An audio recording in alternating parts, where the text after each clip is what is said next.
भजन में गाते हो ना कि क्या है, कौन सा भजन है? गुलाम तेरो बनवारी, सुन बरसाने वारी, गुलाम तेरो बनवारी। राधा जी ने दिया, राधा जी ने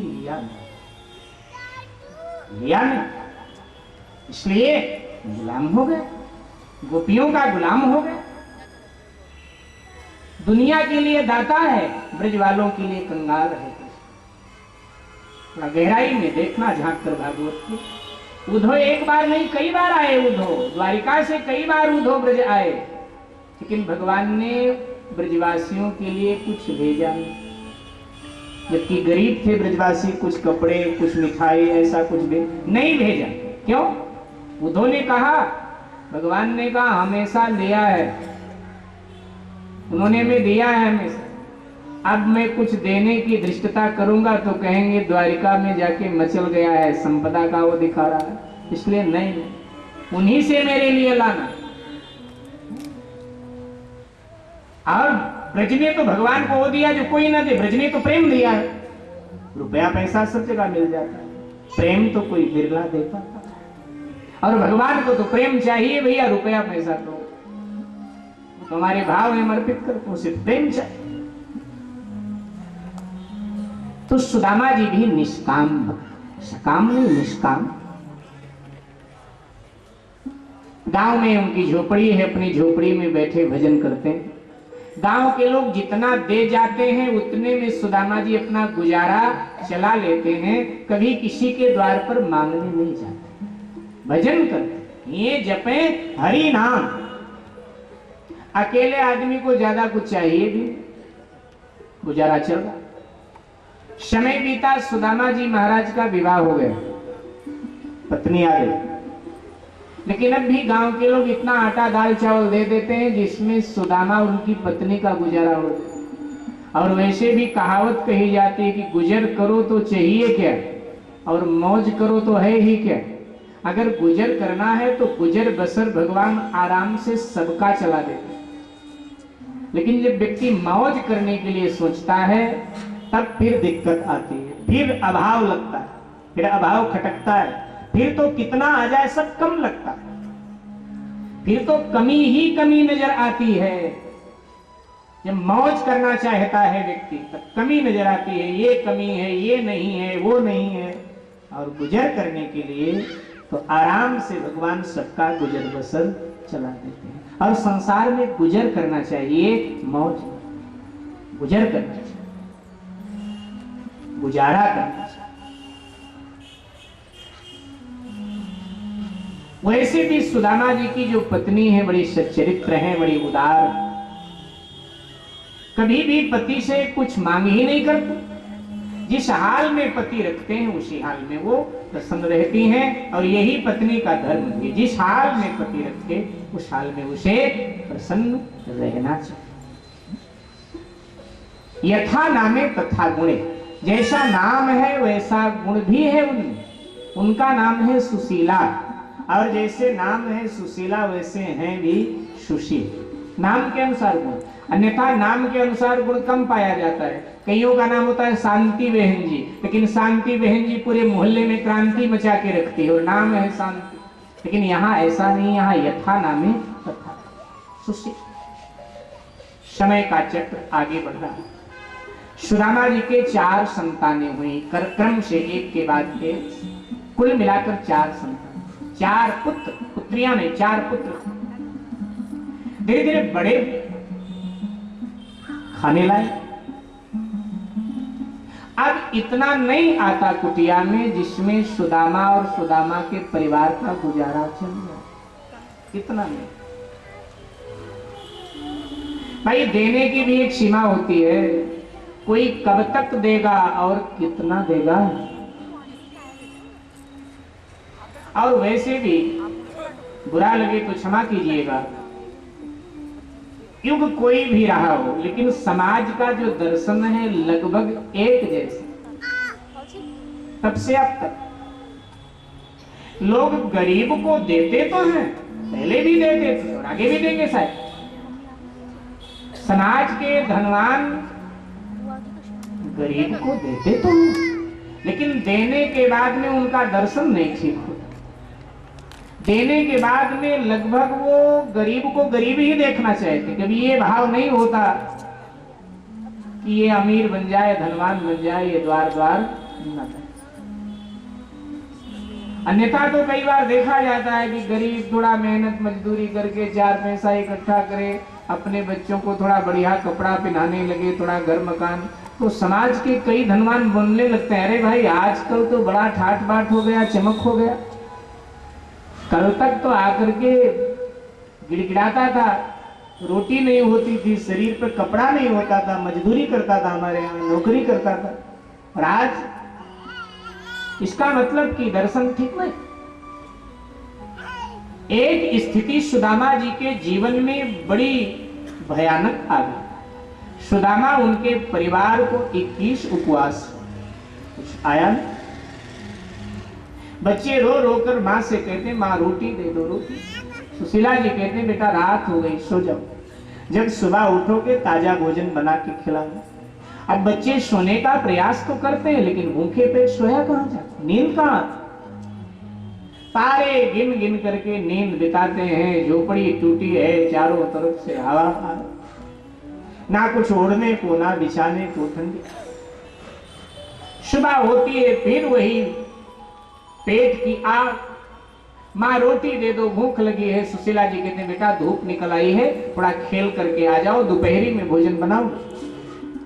अब बच्चे खेलने जाते लेकिन भूखे पेट खेला कहां जाए, वो फिर दोपहरी होने की प्रतीक्षा करते, फिर आकर के सुशीला के आगे वही रोना। सुशीला जी इस प्रकार से बच्चों को भूख के मारे तड़पते देखते रो पड़ते, भगवान से शिकायत करने लगते हैं, हे प्रभु द्वारिकाधीश, क्या आपने सारे दुनिया की गरीबी मेरे ही भाग्य में लिख दिया है क्या? प्रभु इतना परीक्षा मत लो कि मेरे धैर्य का बांध टूट जाए। मैंने माना कि मैंने जरूर गत जन्म में कोई अपराध किया होगा जिसके कारण आज दरिद्रता मुझे भोगनी पड़ गई, लेकिन आखिर मेरे इन नन्हे दूध मुहे नन्हे बच्चों का क्या कसूर?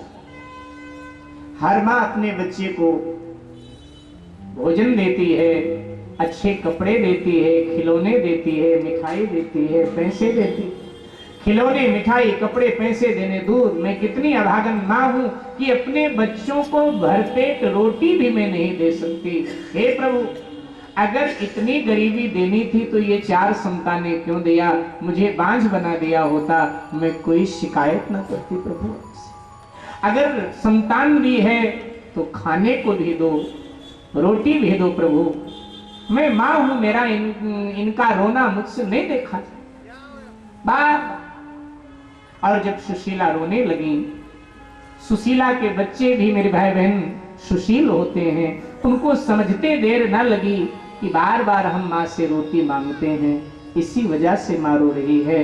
बच्चों ने माँ के आंसू को पोंछा और कहा माँ आप रो क्यों रही? अरे हम तो मजाक कर रहे थे आपसे कि मुझे भूख लगी है। बिल्कुल भूख नहीं, हम पड़ोसन के घर गए थे, उसने हमें रोटी खिला दिया है, देखो ना हमारा पेट बाहर निकल रहा है। पेट फुलाकर माँ को दिखा रहे हैं, झूठी डकारे ले रहे हैं। माँ देखो डकारे आ रही हैं बार बार, बहुत भोजन कर लिया है। सुशीला जी समझ गई कि भोजन तो इन्हें मिला नहीं, लेकिन मेरा रोना मेरे बच्चे नहीं देख सकते हैं, इसलिए ऐसा कर रहे हैं। अभी तक शिकायत कर रही थी, अब भगवान को धन्यवाद देते हैं कि प्रभु आपने गरीबी जरूर मुझे दिया है, लेकिन मुझे संतानें आपने बहुत योग्य दिया है, इसके लिए आपको बहुत बहुत धन्यवाद। द्वारिका में बैठे हुए द्वारिकाधीश प्रभु सुदामा के घर परिवार की दुर्दशा देख रहे हैं। अंतर्यामी है, सब जानता है। भक्त और भगवान की जिद है। भगवान चाहता है कि भक्त मेरे द्वार पर आकर मांगे, लेकिन भक्त की जिद है मैं मांगूंगा नहीं, इससे भी बड़ी मुसीबत का पहाड़ तू डाल दे मेरे ऊपर, लेकिन फिर भी मैं मांगूंगा नहीं। क्यों मांगू? मैं तेरा मित्र हूं, तुझे खुद शर्मानी चाहिए, अपने आप देना चाहिए। मांग कर लिया तो क्या लिया?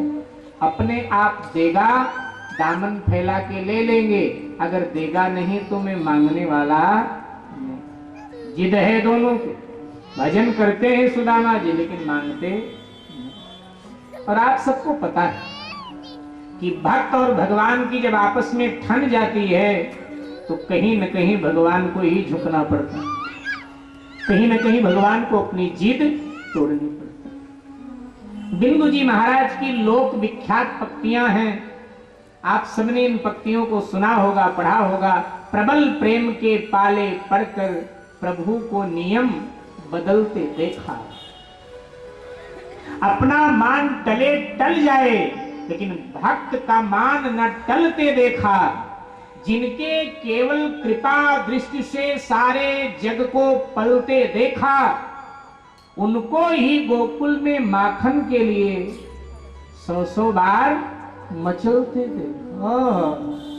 सारे संसार का पालन करने वाला यहाँ भूखा, यहाँ माखन के लिए मचल रहा, माखन में मुझे भूख लगी है। जिसके दृष्टि के इशारे से संसार का पालन हो रहा, जिनके केवल कृपा दृष्टि से सारे जग को पलते देखा, उनको ही गोकुल में माखन के लिए 100 बार मचलते देखा। जिनके चरण कमल, कमला, कमला यानी लक्ष्मी, जिनके चरण कमल कमला के कर से, कर यानी हाथ, जिनके चरण कमल कमला के कर से सदा सहलते देखा। जिनके चरण कमलों को लक्ष्मी अपने कोमल हाथों से दबाती रहती है, सेवा करती रहती। आहा, जिनके चरण कमल कमला के कर से सदा सहलते देखा, उनको ही नंगे पांव भक्तों के लिए कंठ पर विचरते देखा। भक्तों के लिए नंगे पांव दौड़ रहा है, कांटों पर दौड़ रहा है कि भक्त ने बुलाया है, इसलिए ध्यान ही नहीं रहा जूती पहनने का, नंगे पांव दौड़ पड़ा। कांटों पर दौड़ रहा, नंगे पांव। प्रबल प्रेम के पाले पड़कर बिंदु जी कहते हैं, प्रभु को नियम बदलते देखा, अपना मान टले टल जाए लेकिन भक्त का मान। जब जीत दोनों की हुई, अंततः द्वारिकाधीश प्रभु द्रवित हो, करुणा से प्रभु का हृदय भर गया। भाई सुदामा तू धन्य है, चल तू नहीं अपना जिद तोड़ता है, मैं ही तोड़ देता हूं। सुबह सुबह का समय भगवान भिखारी बन गए, कृष्ण भिक्षुक बन गए, भिखारी बन गए। सुदामा के कुटिया के द्वार पर आकर दरवाजा खटखटाया, भिक्षांदेही भिक्षांदेही। सुशीला जी ने सुना, एकदम बाप रे कुछ है नहीं, क्या दूं बाबा। फटी सी धोती लपेट कर बाहर आई, देखा कोई बाबा खड़े हैं, प्रणाम किया। बाबा क्या बात? अरे मैया मैं 3 दिन का भूखा हूं, कुछ खिला, बड़ी भूख। बाबा क्या खिला? आप 3 दिन के भूखे लेकिन मेरे बच्चे और मैं 21 दिन का उपवास। बाबा भिखारी आप भी हो, भिखारी हम भी हैं, अंतर यह है आप घर घर घूमते भिखारी हो, हम घर बैठे। बाबा कुछ नहीं। आश्चर्य भरे दृष्टि से सुशीला की ओर भगवान ने देखा और कहा, देवी गृहस्थ हो आप, हम तो चले जाएंगे और द्वार पर, हम तो बाबा जी थे, यहाँ नहीं मिलेगा, किसी और द्वार पर मिलेगा, मिलेगा हमें जरूर, लेकिन आप गृहस्थ हो और गृहस्थ के द्वार से कोई अतिथि निराश जाता है तो गृहस्थ के पुण्य को ले जाता है, गृहस्थ का पुण्य नष्ट होता है। इसलिए कोई अतिथि द्वार पर आए तो उसको कुछ जरूर देना चाहिए, ना कुछ दो, एक गिलास पानी ही पिला दो, कुछ जरूर दे दो उसे, भी कुछ तो देना चाहिए, क्या कुछ नहीं। सुशीला जी ने कहा, महाराज एक संपत्ति मुझे ठाकुर ने बहुत दिया, अपना बर्तन पात्र आगे करो मैं डाल देती। जैसे ही पात्र भगवान ने आगे किया, भिखारी के हाथ में देखा होगा आपने, कटोरा एक रखता है बड़ा सा, वो सबके आगे घुमाता रहे। अब जैसे भगवान ने वो कटोरा आगे किया, सुशीला फूट कर रो पड़ी और उस कटोरे को, उस पात्र को अपने आंसुओं से लबालब भर दिया। कहा कि बाबा जी मेरे पास आंसू बहुत हैं, ये संपत्ति भगवान ने मुझे बहुत दिया है, यही भिक्षा मैं आपको दे। उन आंसुओं को देखकर करुणा कर गोविंद के आंखों में भी आंसू झलकता। भगवान ने कहा, देवी एक बार अपने पति का नाम बताएंगे? हाँ महाराज, हमारे पति को श्री सुदामा जी महाराज कहते। फिर आश्चर्य भरे दृष्टि से सुशीला जी की ओर देखा और कहा, अरे आप सुदामा जी की पत्नी? हाँ महाराज। लेकिन सुदामा जी के घर में इतनी चरम सीमा की गरीबी, अरे मैं क्या देवी, दुनिया का कोई भी व्यक्ति इस बात को नहीं स्वीकार करेगा कि इतनी चरम सीमा की गरीबी। क्यों बाबा? देवी, क्या कभी आपके पति ने आपको ये नहीं बताया कि उनकी मित्रता द्वारिकाधीश भगवान श्री कृष्ण से है? सुशीला जी ने कहा नहीं। हाँ, भगवान की सुंदर सुंदर कथा हमको जरूर सुनाते हैं, लेकिन कभी ये नहीं बताया उनकी उनसे मित्रता भी। बोले देवी, मैं बता रहा हूं, बड़ी खास मित्रता है उनकी, परम मित्र हैं श्री कृष्ण आपके पति के। और देवी, एक बार जैसे तैसे अपने पति को आप द्वारिका भेज दो, द्वारिका जाते ही आपके जन्म जन्मांतर की दरिद्रता नष्ट हो जाएगी। मेरी बात जरूर मानना। ठीक है बाबा, प्रयास करूंगी। सुशीला जी झोपड़ी की ओर मुड़ गई और भगवान अंतर ध्यान हो गए। भगवान मानो रूठे भक्त को मनाने आए थे कि भले आदमी, जब मैं तेरे द्वार का भिखारी बन गया तो अब तू भी आजा, तू भी आके मांग ले। अब तो बराबर की बात हो गई ना, पहले तो मैं ही भिखारी बना तेरे द्वार का। अरे मैं तो क्षत्रिय हूं, मुझे तो वैसे ही नहीं मांगना चाहिए, लेकिन क्षत्रिय होकर जब मैंने तेरे द्वार पर हाथ फैला दिया तो तू तो ब्राह्मण है, और ब्राह्मण को तो शास्त्र मांगने का अधिकार देता। साधु ब्राह्मण अगर मांगे तो कोई बुरा नहीं, मांगने को मोहताज को मांगने में गैरत क्या है? कोई बुराई नहीं, कोई अपमान नहीं है उसका। तो ब्राह्मण को तो शास्त्र कहता है कि मांग के खा लेना चाहिए, मांग लेना चाहिए, कोई वस्तु नहीं। तो जब मैं तेरे द्वार का भिखारी बन गया तो अब तू भी मांग ले। भक्त कई बार रूठ जाता है तो कोई ना कोई रूप लेकर भगवान मनाने आ जाता है। आप किसी कारणवश मंदिर जल चढ़ाने शिव जी को नहीं आते हो, लेकिन कोई बोल देना, पास पड़ोसी कोई, क्या बात है मंदिर नहीं आते, आया करो, जरूर आना। वो नहीं बोला है, भगवान ने बुलवाया है उससे, तभी उसने धर्म की प्रेरणा आपको दिया।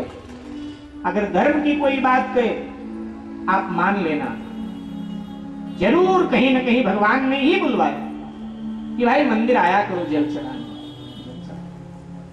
दर्शन करने आया करो ठाकुर। कहीं ना कहीं भगवान चाहते हैं आप आओ, इसलिए बुलवाया है। स्वयं ना बोलकर किसी और से बुलवाते हैं।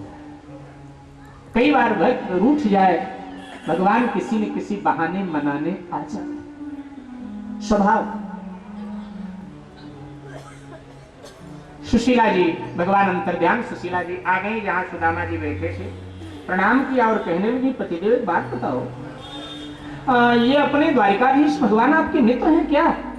जैसे इतना कहा तो मानो सुदामा को काला नाग सुंदर, एकदम माला जहां थी वहीं, और एकदम चुप। बाप रे, मैंने तो इस भगवान को कभी कहा नहीं है, किसने बताया इस? सुदामा ने कहा, तुझे किसने कहा? सुशीला जी ने कहा, पहले बताओ तो सही, आपकी मित्रता है कि? सुदामा की आंखों में आंसू, उस बचपने की झांकी को याद की। बोले, सुशीले, हाँ, भगवान श्री कृष्ण मेरे परम मित्र हैं। बचपन में कभी उज्जैनी में संदीपनी गुरु के आश्रम में हम दोनों साथ साथ विद्या अध्ययन करते। पढ़ाई में हम बड़े कमजोर थे। नियम था गुरुकुल का, जो विद्यार्थी पाठ भूल जाता था गुरुजी उसको लकड़ी लाने का दंड देते थे, वन से जा सूखी लकड़ी लेके आ। अब मैं पढ़ने में कमजोर, मैं रोज पाठ भूल जाता, मुझे यही दंड मिलता था। अब भगवान से मेरी मित्रता थी, भगवान ने सोचा मेरे मित्र को अकेले वन में जाना पड़ेगा, तो भगवान जानबूझ करके उल्टा पाठ गुरुजी को सुना देते थे कि गुरुजी क्या करूं, मैं भूल जाता हूं, तो वही दंड जो मुझे मिलता था वही कृष्ण को मिलता था। तू भी जा, मेरी वजह से वो गलत पाठ गुरुजी को सुनाते, पाठ याद होता था फिर भी गलत सुनाते थे कि अगर मैं पाठ सही सुनाऊंगा तो मेरे सुदामा को अकेले वन में जाना पड़ेगा, मेहनत करेगा, इसलिए मैं गलत सुना दे। उनको भी दंड मिलता था, तब वो मेरे साथ जाते थे मेरे हिस्से की लकड़ियां भी अपने सर पे लाद करके लाते थे। कि एक दिन एक सूत्र गीता का मैंने कहा था, योगक्षेमम वहाम्यहम। भक्त ने कहा है जब तू मेरा हो जाएगा तो तेरे जीवन का भार मैं स्वयं ढोऊंगा। तो सुदामा जी कहते हैं मेरा भार भी भगवान ढो करके लाते थे। मेरे जूठे बर्तन वो धोते थे, मेरे कपड़े भी वही धोते थे, और रात्रि को मेरा चरण दबाने लगते थे। मैं कहता था ऐसा मत करो, तो कहते थे